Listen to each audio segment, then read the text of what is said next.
बच्चों हम solution chapter cover कर रहे हैं। हमने vapour pressure, Henry's law, solubility और राउल्ट्स लॉ ये सब कवर कर लिया है, राइट। और आज हम लोग राउल्ट्स लॉ के अंदर ही जो आइडियल और नॉन आइडियल सॉल्यूशंस होते हैं उनको देखने वाले हैं कि उसके क्या डेफिनेशंस होती हैं, हमारे डेल्टा एच और डेल्टा वी की वैल्यूज क्या होती हैं, ये सब थोड़ा देखेंगे, राइट। तो ideal and non ideal solutions, पहले आइडियल सॉल्यूशंस के बारे में देखेंगे। Ideal solution is a solution where the intermolecular interactions between solute क्या है, हम पहले भी पढ़ चुके हैं। सॉल्यूशन, बाइनरी सॉल्यूशन पढ़ रहे हैं हम लोग, जिसमें दो ही कंपोनेंट है, एक सोल्यूट है, एक सॉल्वेंट है। सॉल्वेंट ज्यादा मात्रा में प्रेजेंट है, सोल्यूट कम में है। तो between solute that is A type interaction and solvent between B type interaction are similar to interaction between solute and solvent. What does this mean? जो ए टाइप इंटरेक्शन है या फिर बी टाइप इंटरेक्शन है वो किसके equal है? ए और B type के इंटरेक्शन से। इन्हें क्या कहते हैं? आइडियल सॉल्यूशन कहते हैं। सारा जो उसके मॉलिक्यूल्स है, सॉल्यूट के मॉलिक्यूल्स का जो बॉन्डिंग है, इंटरमॉलिक्यूलर बॉन्डिंग जो उनके बीच में है, सॉल्यूट और सॉल्वेंट के जो इंटरमॉलिक्यूलर बॉन्डिंग है उसके बीच की बॉन्डिंग के बराबर है। सॉल्यूट की जो इंटरमॉलिक्यूलर बॉन्डिंग है, सॉल्वेंट की जो इंटरमॉलिक्यूलर बॉन्डिंग है और सॉल्यूट और सॉल्वेंट की जो इंटरमॉलिक्यूलर बॉन्डिंग है वो आपस में सारे इक्वल हैं। ओके, सारे इक्वल है, इसका मतलब आइडियल सॉल्यूशन है। और क्या प्रॉपर्टी है आइडियल सॉल्यूशन की? That it obeys Raoult's law for all the consideration. अगर आपको याद होगा तो हमने राउल्ट्स लॉ की जो क्लास करी थी उसके अंदर एक ग्राफ देखा था जो कि हमने बताया था कि this is a graph of vapour pressure of ideal solution, right. जो आइडियल सॉल्यूशन जो फॉलो करते हैं वेपर प्रेशर, उनका ये ग्राफ देखा था हमने, ठीक है। All the concentration and temperature ranges, जो भी राउल्ट्स लॉ के अंदर जो आइडियल सॉल्यूशंस आते हैं, इट ओबेज राउल्ट्स लॉ। तो उसकी जो सारी कंसंट्रेशन है एंड टेम्परेचर रेंजेस है which states that the partial vapor pressure of each component is proportional to the mole fraction of the component in the solution at given temperature।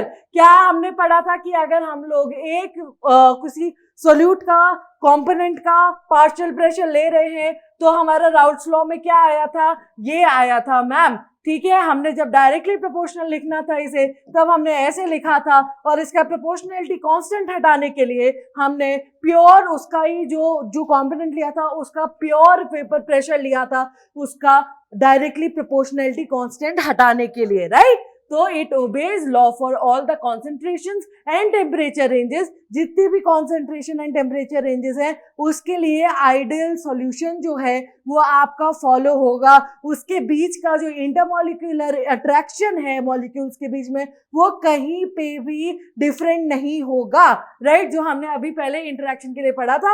और यहाँ से Raoult's law की आपकी definition है कि Raoult's law आपका क्या स्टेट करता है, और ये उसका न्यूमेरिकल फॉर्मूला है, राइट। उसके बाद the enthalpy of mixing is zero, enthalpy of mixing is zero, that is delta H is zero, that is delta H is zero. It means that no heat is absorbed or released, okay। ये ideal solution है तो उसके बीच की जो intermolecular forces हैं वो भी same रहेंगे, सोल्यूट के, सॉल्वेंट के, और सोल्यूट और सॉल्वेंट के। और हमने सेकंड प्रॉपर्टी क्या देखी है कि इसका जो डेल्टा एच है that is zero. It means कोई भी हीट बाहर नहीं आ रही है, रिलीज नहीं की जा रही है, और कोई भी हीट एब्जॉर्ब भी नहीं की जा रही है, राइट। उसके बाद हमारा सेकंड जो प्रॉपर्टी है वो है volume mixing is zero, delta V mix is zero.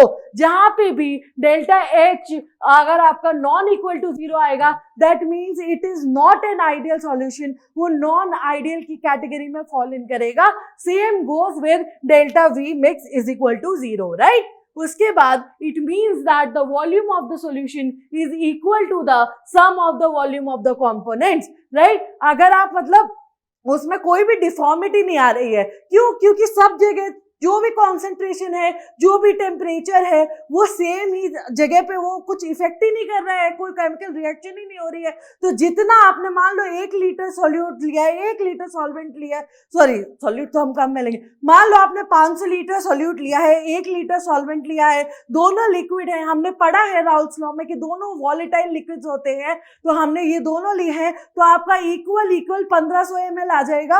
उसमें कोई भी डिफॉर्मिटी नहीं आएगी कि टेम्परेचर की वजह से भाई कम हो गया हो वॉल्यूम, या फिर डेल्टा एच हीटिंग के केस में हमने देखा था, जब हम हेनरीज लॉ पढ़ रहे थे तब हमने ध्यान से देखा था कि टेम्परेचर और प्रेशर का क्या फर्क पड़ता है एक्सोथर्मिक रिएक्शंस पे, एंडोथर्मिक रिएक्शंस पे, राइट। तो उसी का हम लोग ये बता रहे हैं कि जब कोई आइडियल, मतलब जो टॉपर बच्चा होता है ना, जो शर्मा जी का बेटा होता है, राइट, शर्मा जी का बेटा है आइडियल सॉल्यूशन, ठीक है ना, उसमें कोई कमी खोट नहीं है, वो एकेडमिक्स में टॉपर है, वो स्पोर्ट्स में टॉपर है, और सारे बाकी और सब लोगों के पेरेंट्स शर्मा जी के लड़के के बारे में बात करते हैं, राइट। तो अब हमें बाकी बच्चों के बारे में पढ़ना है, जो नॉन आइडियल सॉल्यूशंस है हमारे, वो बाकी बच्चे हैं, राइट। तो हम लोगों को पहले शर्मा जी के बेटे की क्वालिटीज भी तो पता होनी चाहिए कि क्या है भाई। अगर हमें पता होगा कि वो एकेडमिक्स में टॉपर है, राइट, उसका स्पोर्ट्स में भाई बहुत ही अच्छा है, डिबेट भी करता है, और सारी एक्स्ट्रा करिकुलर एक्टिविटीज भी करता है,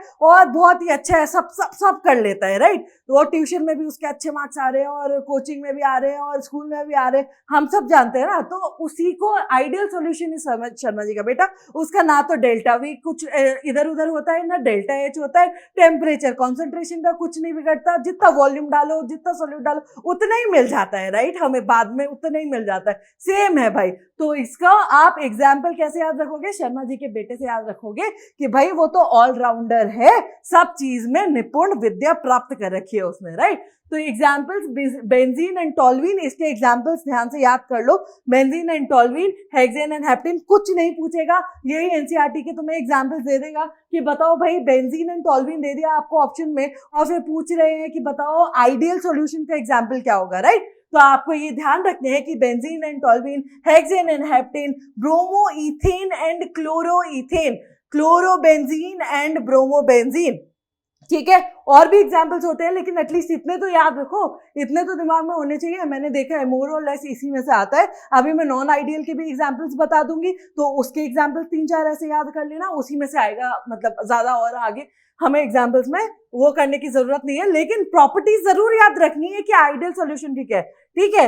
अब नॉर्मल बच्चों पे चलते हैं, शर्मा जी के बेटे से नॉर्मल बच्चों पे चलते हैं। These are non ideal solutions, okay. तो ये क्या करते हैं कि they do not follow Raoult's rule. Raoult's rule जो हमें बताए गए हैं उन्हें फॉलो नहीं करता है, इसीलिए हमने राउल्स लॉ के अंदर भी आइडियल सॉल्यूशन का ही वेपर प्रेशर पढ़ा था।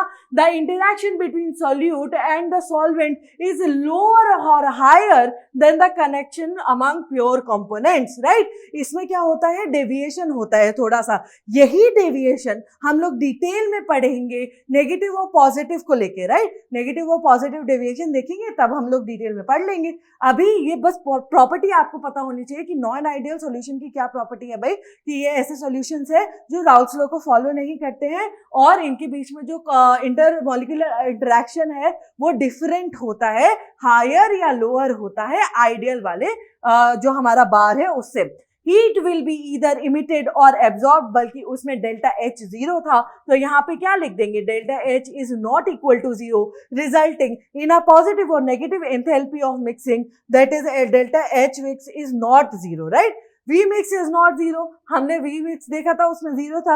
Since the volume of the blending is not 0, you will not find the exact volume that you have given in the reactants वाला उसमें कि भाई हमने ये दोनों सॉल्यूशन मिक्स करे हैं, तो फिर हमारे फाइनल मिक्सचर में भी उतना ही मिल जाए, राइट। तो either volume changes occurs, ठीक है, वॉल्यूम चेंजेस occurs, राइट। उसके बाद इसका कार्बन डाइसल्फाइड एंड एसीटोन, ये एग्जाम्पल्स हैं किसके, नॉन आइडियल सॉल्यूशन के। Carbon disulphide and acetone, phenol and aniline, और chloroform and acetone, and so on etcetera, right. तो आपको ये सारे एग्जाम्पल्स याद रखने हैं आइडियल और नॉन आइडियल सॉल्यूशन के लिए।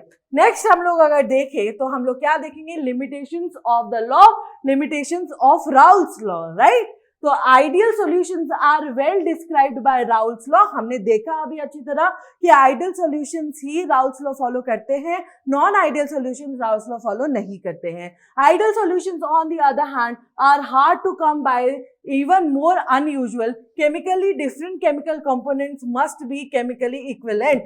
उसकी जो chemical components है, मतलब जो हम solute ले रहे हैं, solvent ले रहे हैं, वो equal होने चाहिए। उसके बाद कह रहे हैं these type of solutions tend to diverge from the law since many of the liquids in the mixture do not have the same uniformity in terms of attractive forces। ठीक है, तो आपके क्या है, ये सॉल्यूशंस जो इसके अंदर है वो लॉ से डाइवर्ट करते हैं, जो उसका मिक्सचर है वो डिफरेंट होता है, इंटरमॉलिक्यूलर प्रॉपर्टीज हिल जाती हैं।